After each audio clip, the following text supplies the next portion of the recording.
Assalamu alaikum wa rahmatullahi wa barakatuh. Hope you are doing well and stick to health instructions.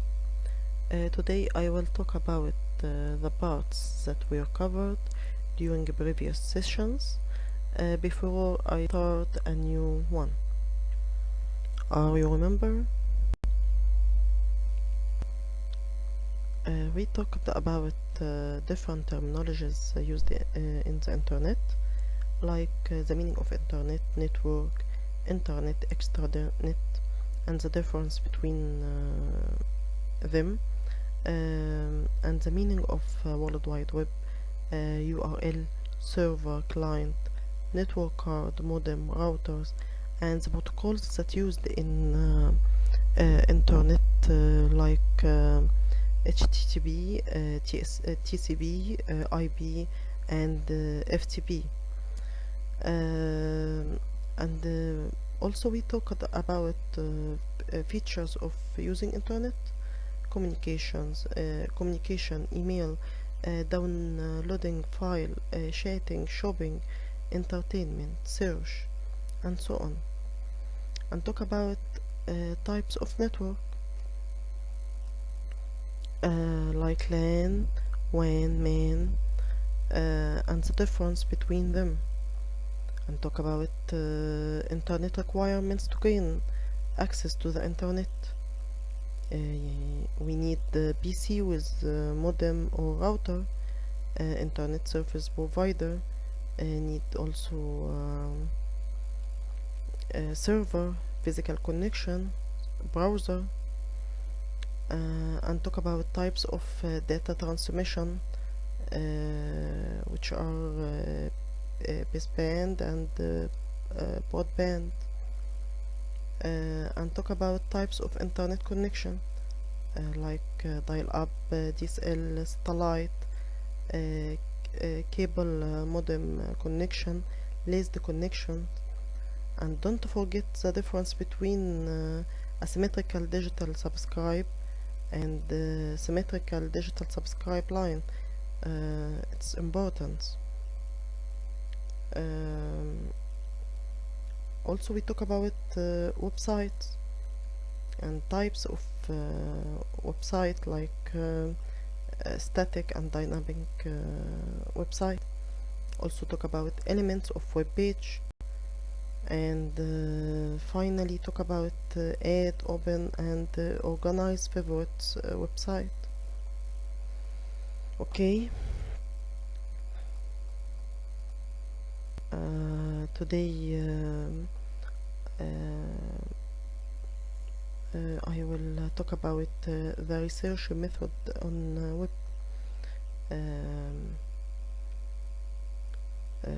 يعني انت لما تحب تعمل سيرش عن اي موضوع، اي توبيك ممكن تاخده، هتعمل ايه؟ هتقعد على اللابتوب بتاعك او البي سي، هتعمل اول حاجة open البراوزر، بعد كده في السيرش بار اللي هيبقى ظاهر لك هتكتب السيرش انجن اللي انت حابب تسيرش فيه، زي جوجل، اسك، بينج، دوبايل، دك دك جو، وياهو. كل دول سيرش انجن تقدر تدور من خلالهم او تعمل سيرش من خلالهم. في السيرش بار بتاع السيرش انجن ده انت هتكتب كيورد اللي هي ريفلنت للتوبيك اللي انت حابب تدور فيه. يعني انت لو بتدور عن مثلا قلت لك اعمل سيرش عن الاي كوميرس، هتعمل ايه؟ هتكتب في السيرش بار اي كوميرس، هيجيلك كل ما يتعلق بيها. طب لو انت عايز حاجة specific في الموضوع، هتكتب الحاجة اللي انت عايزها. لو انت مثلا عايز التايبس، عايز how to do e-commerce، كل ده يعني ككيورد كده ممكن تكتبها في السيرش انجن، وبمجرد ما تكتبه هتعمل ايه؟ هتدوس انتر او على البوتوم بتاع السيرش اللي جنب السيرش بار، هيجيلك كل ما يتعلق عن التوبيك اللي انت بتدور فيه. تمام. طيب تعالى بقى نتكلم عن الايميل. الايميل ده عبارة عن ايه؟ ايميل ده is a service which allows sending the message in an electronic way over the internet. It offers an efficient, inexpensive and real-time means of distributing information among people. يعني هو بيعرض لك أو بيوفر لك طريقة efficient، مش غالية، لحظية. يعني انت مجرد ما بتدوس سند، خلاص كل الانفورميشن اللي عندك وحابب ان انت تنشرها على كذا حد، خلاص اتبعتت. تمام. طبعا each user of email is assigned to a unique name for his email account. اوكي، يعني انا اليوزر نيم بتاعي غير بتاعك، الباسورد واليوزر نيم ده بيبقى يونيك. اوكي. طيب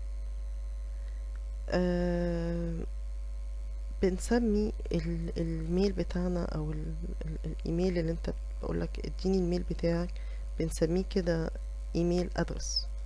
تمام. الناس يعني انت ممكن تعمل send و receive message according email ل different يعني different people. انت ممكن تبعت نفس الرسالة او نفس المسج دي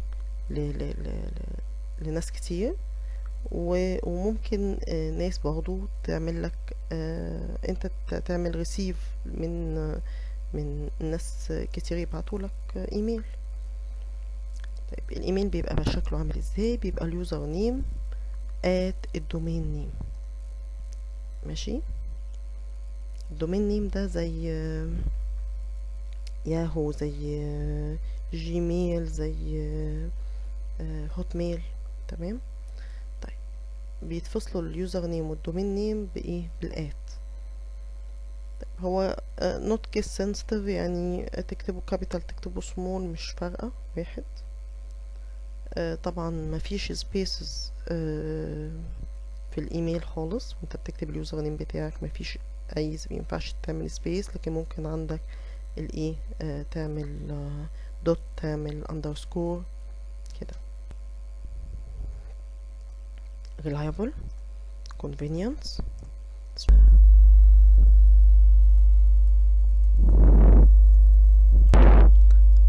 five disadvantages اللي هي الفورجري، اللي هي الاوفرلود، اللي هي الميشن، اللي هي جانك، اللي هي نو ريسبونس. اوكي. طيب تعالوا بقى نعرف بقى ايميل سيرفيس بروفايدرز. مين اللي بيعمل السيرفيس دي بتاع الايميل؟ تمام. في عندنا several email service providers available in the market. اوكي. اللي بت allow ان احنا نعمل sending، receiving، drafting، storing ايميل. اوكي. زي جيميل. جيميل بيديك free storage approximately 7 جيجا بايت. اوكي. الهوت ميل unlimited storage. اوكي. الياهو برضو unlimited storage. وكمان بيخلي عندك اللي هي امكانية SMS مسج، بيعمل لك social network،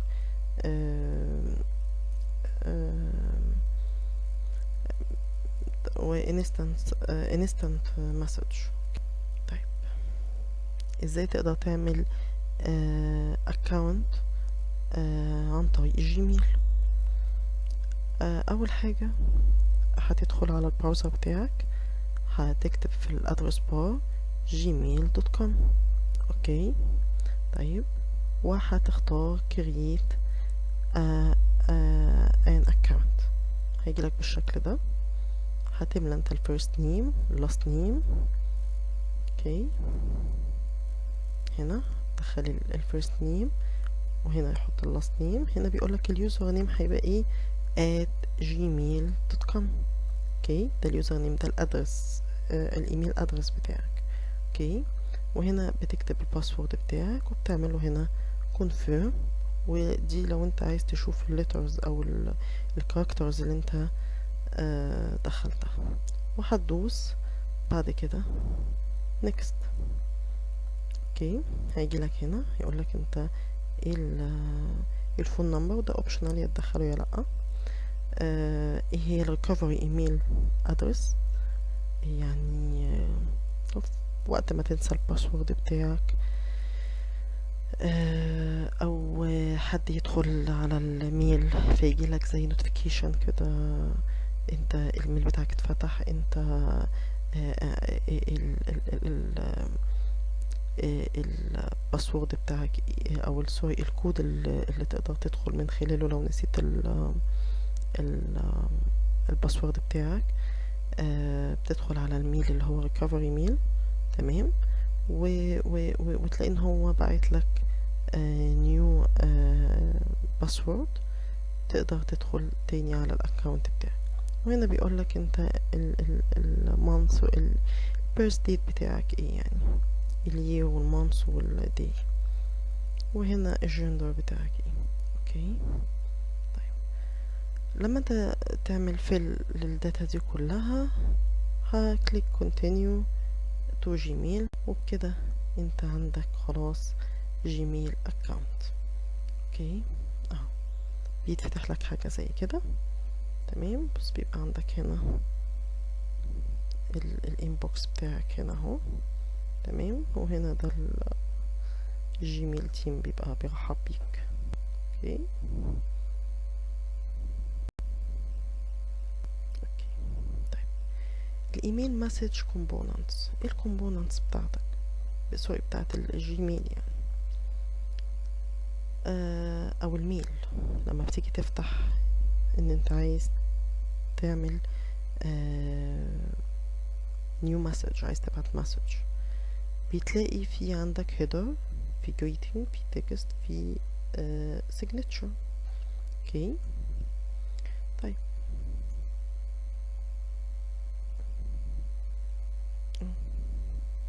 ده سوري ده كل ده الجزء ده header، ده الجريتنج هاي جايز. اوكي، هنا دي التكست او الكونتنت اللي انت بتبعتها للسندر، سوري اللي بتبعتها للريسيبيانت، تمام. ودي السيجنتشرز بتاعتك، اسمك بقى، تليفونك، والفاكس بتاعك لو انت يعني company يعني organization يعني. اوكي، طيب فهنا عندنا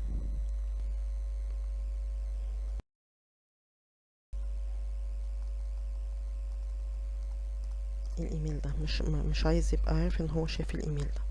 اوكي، طيب يبقى الجزء اللي فوق ده اللي هو الايميل header بيتكون من form date to subject cc و طيب الجزء اللي بعده اللي هو الجريتنج اللي انت مثلا يعني زي كده السلام عليكم، هاي سير، هاي جايز، تمام، تحية يعني، تحية طيبة وبعد. طيب التكست ده الكونتنت اللي انت المسج عايز تبعتها. اوكي، طيب السيجنتشر ده بيبقى في اخر final part of the email، تمام، بيبقى فيه النيم والادرس والكونتاكت نمبر بتاع السند. اوكي، طيب الاوبريشنز بقى، انا خلال الايميل ده بقدر اعمل ايه؟ بس اعمل send وريسيف؟ لا، اول حاجة احنا بنقدر نعمل خلاص انا عندي اكاونت ممكن اعمل send الايميل. طيب انا ممكن يجيلي ايميل وعايز اعمل reading اقراه، فبيقول لك every email program offers you an interface to access email message. انت هتقدر من خلاله تدخل وتفتح اي ايميل. in order to read an email you just have to click on the email. عشان تقراه انت بس هتدوس عليه كليكية هيتفتح. once you click a particular email it gets opened. طيب the opened email may have some file attached with it. اللي احنا اتكلمنا عنها قبل كده ان احنا بنقول انا مش بس ببعت مسج او كونتنت بتاعت المسج، لا انا كمان ممكن اعمل attach. تمام، تعمله السندر بيعمل له ابلود والريسيبيانت بيعمل له داونلود. طيب انا ممكن اعمل ايه كمان؟ ممكن اعمل ريبلاينج للايميل. انا مش بس ببعت ميل، مش بس بقدر اعمل ريدنج للميل، لا انا كمان بعمل ريبلاينج للميل. بيقول لك after reading an email you may have to reply to that email. to reply an email click reply option، بيبقى عندك فوق كده reply، كلمة كده زرار مكتوب عليها reply. تمام، shown at bottom of open email. يعني ممكن تبقى هي هنا في البوتن، اوكي تحت يعني. طيب علشان ده جيميل معلش. once you click on reply it will automatically copy the sender address. يعني انت دلوقتي اكس بعت لك ايميل، اوكي، فانت عايز تعمل له ريبلاي. اول ما هتدوس على البوتن بتاع ريبلاي مكان التو، مش احنا كان عندنا فروم وتو، التو دي هيتكتب على طول السندر ادرس اللي هو الاكس الايميل ادرس بتاع اكس اللي هو بعت لك. تمام، in اهي into the to field. فين؟ في التو field. طيب below the to field there is a text box where you can type the message. يعني انت هتعمل له ريبلاي على المسج، فانت عايز ايه؟ عايز مكان تكتب فيه المسج بتاعتك، فهو بيديك اتاحة ان هو اوتوماتيكلي يكتب لك السندر ادرس، وكمان بيدي لك اتاحة مكان تكتب فيه المسج بتاعتك. اوكي طيب once you are done with entering message click send bottom. it is easy. الايميل بتاعك easy. اوكي طيب احنا ممكن نعمل ايه؟ forwarding للايميل. في فرق خلي بالك بين الريبلاي والفورورد، هقوله لك دلوقتي. الفورورد ايميل it is also possible to send a copy of the message that you have received along with your own comments if you want. This can be done using forward button available in mail client software. تمام، يعني في الايميل بتاعك الميل كلاينت سوفت وير ده اللي هو الايميل يعني. تمام، السوفت وير بتاعك سواء جيميل او ميل او ايا او هوت ميل او ياهو ميل. اوكي طيب هنا بقى بيقولك the difference between replying and forward email. ايه بقى؟ when you reply message to person who has sent the email, but while forwarding you can send it to anyone. يعني انت بتعمل ريبلاي ده لواحد معين، تمام، لمين؟ للسندر بتاع اللي هو بعت لك الميل، فانت بترد عليه على بني ادم ده بس. لكن الفورورد انت بتقدر تعمل فورورد لنفس المسج اللي جات لك ده من اكس بس لايه؟ لواحد تاني. مفهومه كده؟ تمام. طيب ممكن نعمل ايه؟ ديليتنج للايميل.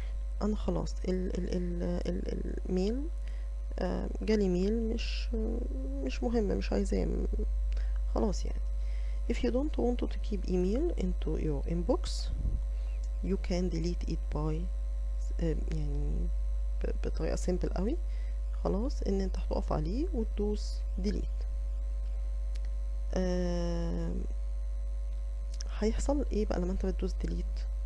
هو بيفضل محتفظ بيه كده في فولدر. ممكن الفولدر ده بيبقى مكتوب عليه ديليت او ترش فولدر. اوكي، اللي انت ممكن تعمل منه ريكفر للايميل اللي انت عملت له ديليت، يعني ممكن تسترجع تاني الايميل. يعني كده زي عارفين الريسايكل بين اللي على الديسكتوب، مش انت لما بتيجي تعمل ديليت لفايل ممكن تدخل جوه الريسايكل بين وتعمل له ريكفر يرجع لك تاني في نفس المكان؟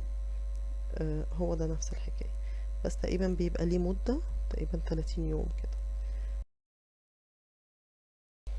بكده احنا خلصنا المحاضرة بتاعة الأسبوع دوت. لو حد عنده أي استفسار أي question ممكن نتواصل من خلال البرنامج اللي انت دخلت عليه. تمام، أشوفكم على خير قريب، وخلوا بالكم من نفسكم، والله خير حافظا. السلام عليكم. شكرا.